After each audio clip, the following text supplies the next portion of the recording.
Hello friends, welcome back to my channel. আশা করি আপনারা সবাই ভালো আছেন। তো আজকের পর্বে আমি আপনাদের ওয়ারি ওয়ার্ম বানিয়ে দেখাবো। তো আশা করি ভিডিওটি ভালো লাগবে।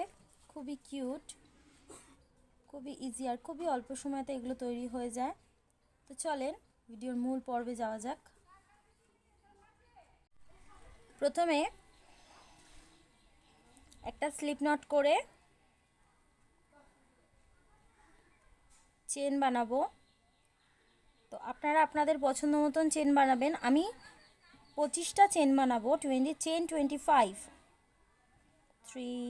4 5 এইভাবে 25টা বা 30টা আপনারা আপনাদের পছন্দ মতন চেন বানাতে পারেন। তো আমি চেন 25 বানিয়ে দেখাচ্ছি। তো দেখেন আমার 25টা চেন বানানো হয়ে গেছে। তো প্রথমে উপর থেকে এই ঘরটা স্কিপ করে নেক্সট যে ঘরটা আছে এখানে একটা স্লিপ স্টিচ,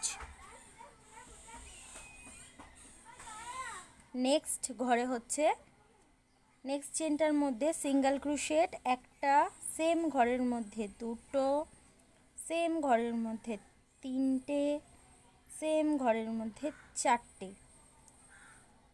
প্রথম ঘরটাতে স্লিপ স্টিচ করলাম, তারপরের ঘরটাতে হচ্ছে তারপরের যে চেনটা আছে সেখানে একটা ঘরে একটা চেনের মধ্যে চারটে সিঙ্গেল ক্রোশেট করলাম। তো দেখুন আবারও নেক্সট যে চেনটা আছে প্রত্যেকটা চেনের মধ্যে এখানে যে কটা চেন দেখতে পাচ্ছেন এই পর্যন্ত, লাস্ট ঘরটা বাদ দিয়ে এই পর্যন্ত প্রত্যেকটা ঘরে চারটে করে সিঙ্গেল ক্রোশেট করতে হবে। তো আমি চারটে করে সিঙ্গেল ক্রোশেট করে দেখাচ্ছি। একটা চেনের মধ্যে চারটে সিঙ্গেল ক্রোশেট, 1 2 3 4, একটা চেনের মধ্যে চারটে। নেক্সট যে চেনটা আছে 1 2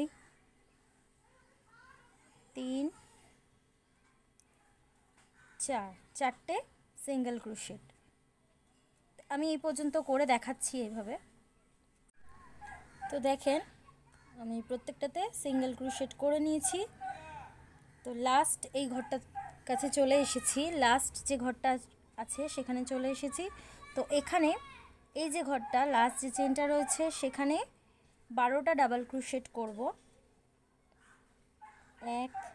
একটা চেনের মধ্যেই 12টা ডাবল ক্রোশেট করব।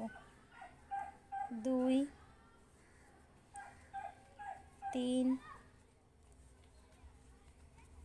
4। তো দেখুন আমি 12টা ডাবল ক্রোশেট করে নিয়েছি। করে ফার্স্ট যে ডাবল ক্রোশেটটা আছে এখানে একটা স্লিপ স্টিচ দিয়ে জয়েন করে দিলাম, দিয়ে একটা সুতোটা কেটে দেবো এখান থেকে। তো দেখেন আমার ওয়ারি ওয়ার্ম রেডি। তো আমার কাছে গুগলি আইস ছিল না, ব্ল্যাক কালারের পুঁতি ছিল, তো আমি ওটা দিয়ে চোখ বানিয়ে দিয়েছি। খুবই সুন্দর লাগছে, খুবই কিউট লাগছে। তো আশা করি আজকে ভিডিওটি আপনাদের ভালো লেগেছে। আর ভালো লেগে থাকলে অবশ্যই আমার চ্যানেলটি সাবস্ক্রাইব করবেন, লাইক কমেন্ট শেয়ার করবেন। আজকের মতন ভিডিওটি এই পর্যন্তই। আপনারা ভালো থাকবেন, সুস্থ থাকবেন। Tata, bye bye.